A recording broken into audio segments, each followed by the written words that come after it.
It was a crisp autumn morning in 2023, just after 6 a.m., when my wife, Sophia, stepped into our new home in the quiet suburb of Willow Creek, Oregon.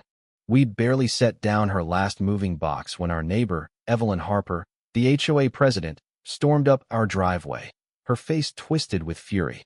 "Your wife's trespassing, and I'm calling the police," she shrieked, already dialing 911 because Sophia's car was parked in our driveway overnight. She demanded Sophia's arrest for the audacity of living in her own home. What Evelyn didn't know was that Sophia, a trauma surgeon with nerves of steel, wasn't just any newcomer.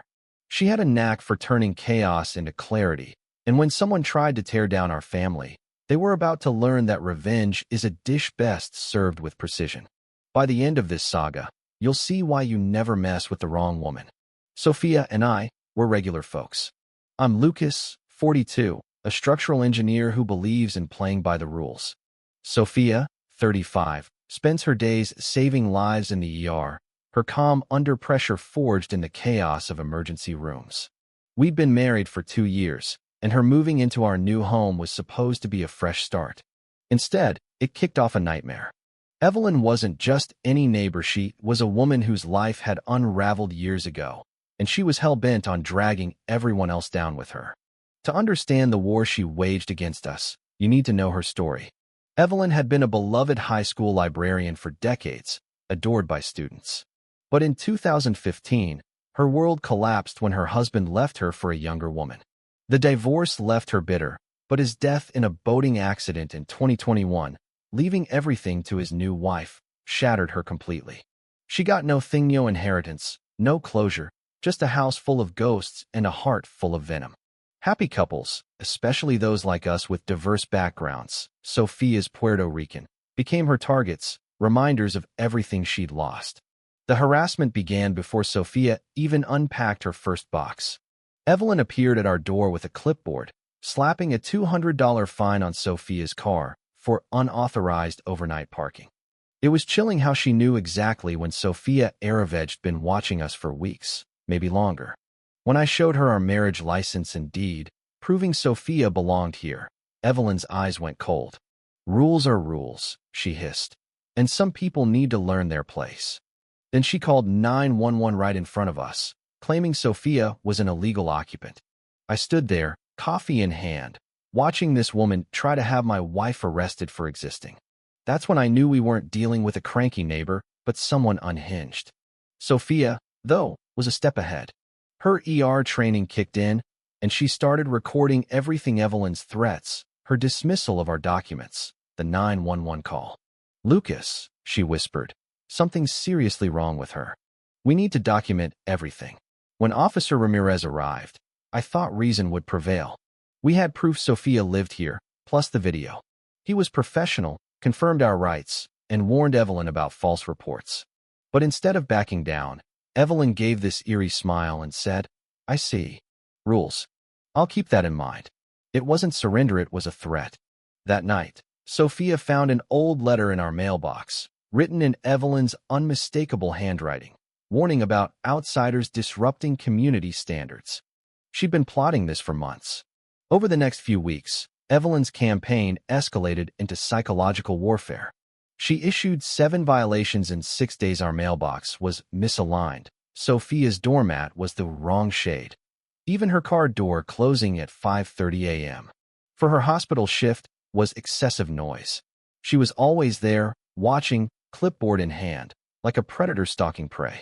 Then came the anonymous calls to Sophia's hospital, accusing her of unprofessional conduct and emotional instability. In healthcare, even baseless complaints can tarnish a reputation. Sophia's colleagues started whispering. Her supervisor asked pointed questions, and her 12-year career was suddenly at risk. Evelyn also filed a city zoning complaint, claiming we'd made illegal home modifications. We hadn't. Her past as a city clerk gave her the know-how to weaponize bureaucracy, forcing us to spend thousands on surveys to disprove her lies. The worst blow came when Evelyn filed a state medical board complaint, alleging Sophia mishandled medical supplies and endangered patients. Sophia's boss called her in, saying, "We don't believe this, but we have to investigate." The threat of losing her license broke Sophia. One night, I found her on the kitchen floor, surrounded by legal papers, sobbing. Lucas, I could lose everything I've worked for over lies. But even in her despair, Sophia's compassion shone through. She told me about saving a 4-year-old from a collapsed lung that day, her voice cracking with pride. That's when we decided to fight back, not just for us, but for her calling to save lives. Enter Javier Torres, our neighbor and a retired private investigator who'd been watching Evelyn's antics for months. Javier taught us how to dig into public records and document evidence like pros. Sophia, with her surgical precision, built timelines of Evelyn's behavior, while I used my engineering skills to uncover HOA financial records. We found a bombshell. Evelyn had siphoned $35,000 from the HOA through a fake company, Harper Maintenance Solutions, with payments spiking during her harassment campaigns. She was funding her vendettas with our own money. We also tracked down Dr. Maria Alvarez, a dentist who'd lived here years ago. Maria's story mirrored Sophia's. Evelyn targeted her for being a successful Latina professional, filing false medical board complaints until Maria sold her home at a loss. The pattern was clear. Evelyn wasn't just racist. She was unraveling, targeting anyone who embodied the happiness she'd lost. When Sophia found payment records showing Evelyn budgeted her attacks 2 weeks in advance, she said, "Lucas, this isn't just harassment. It's a criminal enterprise." As we closed in, Evelyn grew desperate. She followed Sophia to the hospital, lurking just outside the property line, snapping photos.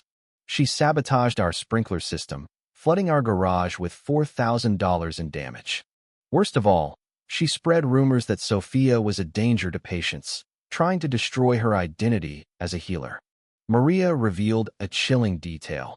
During their final confrontation, Evelyn whispered, "I know how to clean up neighborhoods. I've done it before, and I'll do it again."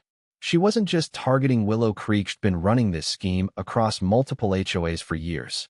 We built a coalition with Javier's help, gathering victims' testimonies and financial evidence. Local reporter Sarah Nguyen got wind of our story, drawn to the human drama of a corrupt HOA president. We organized a community safety meeting at the local rec center, but it was really Evelyn's trial. She walked in with her lawyer, smug, unaware of the news van outside or the 60 residents packed inside. Maria spoke first, her voice breaking as she described Evelyn's campaign to make her feel like an outsider. Sophia followed, detailing the trauma with clinical precision, moving the crowd to tears.